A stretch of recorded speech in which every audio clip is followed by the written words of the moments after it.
tuan nak tahu perkara ni, saya dah lah tu, siapa tu?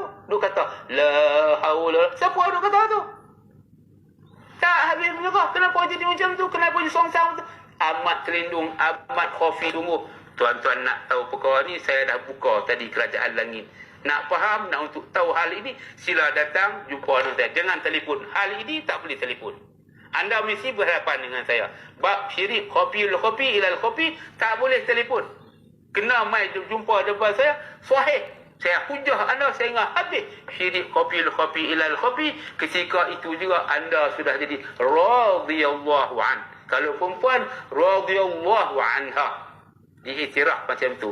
Tetapi anda mesti berbai'ah. Mana baik itu makna bercakap, baik itu makna bukan jual beli, bercakap pertukaran kepahaman di antara tuan dengan saya dan kamu dengan saya. Faham sungguh-sungguh apakah ia itu syirik khafiyul khafi ilal khafi. Saya ulang lagi sekali. Sebagaimana contoh macam inilah. Saya kata wala hawla wala quwata illa billahil aliyyil azim. La hawla wala, tak ada daya, tak ada upaya. Daya upaya yang ada ini hanyalah daya upaya Allah Ta'ala. Tu tukang kata tu. Tu tukang kata tu. Ni saya nak tanya ni. Tukang kata tu. Tukang kata tak ada daya tu. Kenapa dia tak termasuk jadi orang tak terdaya? Dia masih bebas.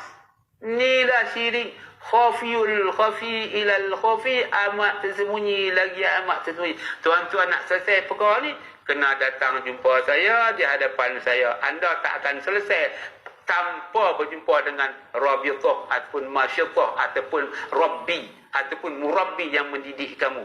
Harap ambil perhatian.